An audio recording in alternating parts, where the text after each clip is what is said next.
when you're solving physics problems, most often it's really about how do these quantities that I've been given, how do they relate to each other?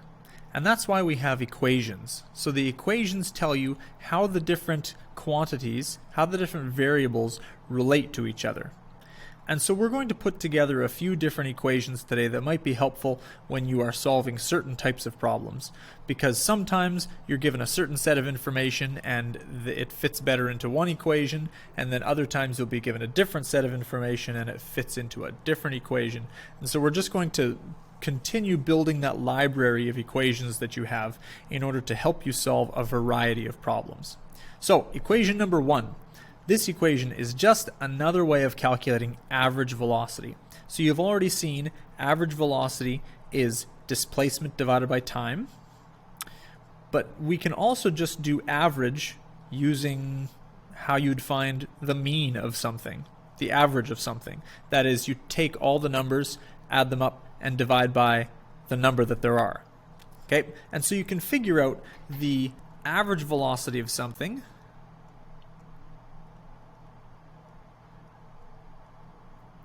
by adding up the initial and final velocities and dividing by 2. That's it. Now this requires uniform acceleration, something speeding up at the same acceleration the whole time. Okay, that's what we're going to be dealing with in grade 11 for the most part, that you can count on things having sped up from 0 to 60 kilometers per hour all at the same acceleration.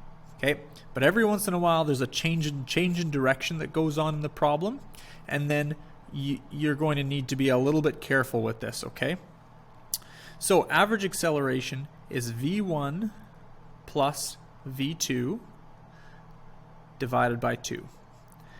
Initial velocity plus final velocity divided by 2. You're just averaging out the start and end. The second one is taking equation number 1, the one that we just wrote down, and combining it with this idea that average velocity is also equal to displacement divided by time. So we know that average velocity is v1 plus v2 over 2. We also know it's displacement divided by time, and since those are both equal to average velocity, we can also set them equal to each other. And so it then looks like this. I'm first of all going to write this down on the side, and then we'll write the final equation in the box. So we get displacement divided by time is equal to v1 plus v2 divided by 2. And we're going to make displacement the subject of this equation. So then what I need to do is multiply by change in time to get the displacement by itself. Okay, and that's really all we're doing. So the final equation is displacement equals v1 plus v2 over 2 times change in time. Let's do a couple examples. An object has an average velocity of 13 meters per second north and an initial velocity of 2 meters per second north. What's the final velocity of the object? So it's always a good idea to account for the things that you know, the things that you're given, and what you're looking for. It helps organize your problem-solving process. So the way that I always start these types of things is, first of all, what's this question asking me for? It's asking me for final velocity. So I'm going to say v2 equals what? That's my goal of this question. Then I'm going to go through the question and find what is all the data that it gives me. So it tells me that the object has an average velocity of 13 meters per second north. So that's v average. And I know that that's 13 meters per second. I'm not going to write the north down, but I'm going to name it a positive or negative in just a minute. The second thing that it tells me is the initial velocity of 2 meters per second north, so that's v1. that equals 2 meters per second. Also north. Since both of them are north, then it makes sense for me to name north my positive value, and south then would be my negative one. Nothing is happening south in this equation so far, and so then these are both just positive. I didn't even need to put the plus in there, but later on that might be useful. So V2 is what I'm looking for. I know average velocity, and I know V1. And so the formula that connects those three things is average velocity equals V1 plus V2 over 2.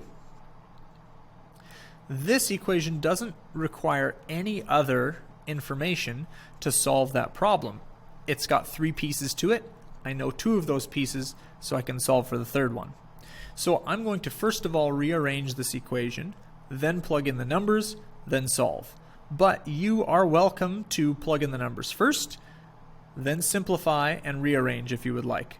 Okay, both are totally valid. So I'm going to try and get V2 by itself. So first I'm going to need to multiply by 2, and then I'm going to need to subtract V1. So that's the second thing that I'm doing. Subtract V1. Multiply by 2 and subtract V1. So then I get 2 V average minus V1 is equal to V2. Now I'm going to put in the values that I've been given and solve for V2. So I'm going to start that up here. So I get 2 times 13 meters per second minus 2 meters per second equals V2.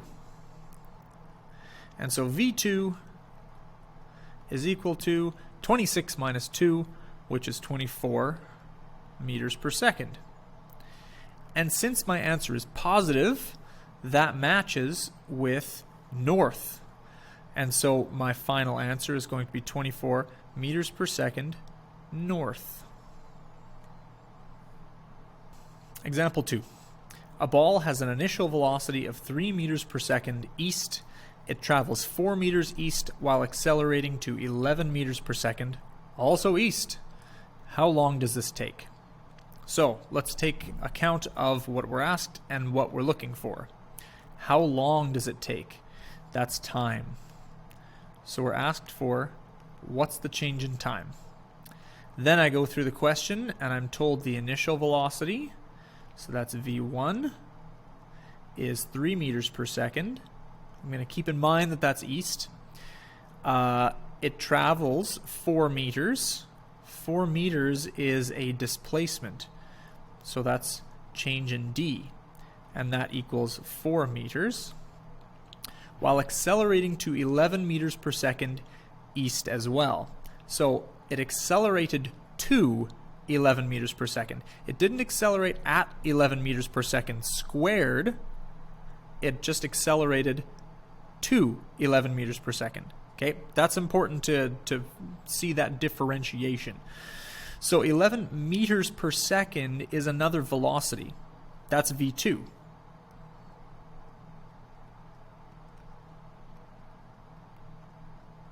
So now we ask ourselves, how are these things related to each other? How is time related to V1, V2, and displacement? We have a formula for that. The formula that we just got was displacement is equal to V1 plus V2 over 2 times change in time. Now you can put the brackets in there if you want to. I'm not going to in this case. It doesn't really matter. So I'm trying to figure out how long does it take, the change in time part right over there. I'm given displacement, I'm given initial velocity, and I'm given final velocity. So I have 4 pieces in this question, and I'm told what 3 of them are. And so I can solve for the one unknown. So now I need to rearrange and then put in the numbers and solve. Now, this one in particular, it might be easier to put in the numbers and then simplify and then solve, but I'm going to rearrange it anyway. So I want to get rid of this v1 plus v2 over 2, right? So I just need to divide by that whole thing. It's multiplied to the change in time, so I need to divide by that in order to get the t by itself. So I'm dividing by a fraction. And if you remember dividing fractions, when you are dividing by a fraction, you are doing the same thing as multiplying by the reciprocal of that fraction. So what I actually want to do is multiply change in d. I want to multiply it by 2 over v1 plus v2. That's the same thing. And so when I do that, I end up with 2 change in d, multiply the numerators, divided by v1 plus v2, and that equals change in time. So now I've got change in time by itself. Now I can put in the numbers and figure out what change in time is. So 2 times 4 meters divided by 3 meters per second plus 11 meters per second equals the change in time. So this is 8 meters divided by 14 meters per second. Everything is happening to the east, so all of that's going to be positive. Let me put in this little legend at the bottom here. East is positive, west is negative. You could have named them the opposite way, and then just all of your numbers except for the 2 would be all negative numbers. But it's easier just to use positive for everything, right? Everything's happening in the same direction. So this is 8 divided by 14. 8 meters divided by 14 meters per second equals change in time. And that is equal to 0.57 seconds. Now let me point out that the units should work. I've put meters and meters per second in the equation itself all over the place here. And if I watch what's happening with the units, I should get my final units out the other end. So when I take meters over here and divide it by meters per second, I end up with just seconds. Try it out. See if it works for you. So I end up with 0.57 seconds as my change in time. That's how long it takes to speed up from 3 meters per second to 11 meters per second while traveling 4 meters in total.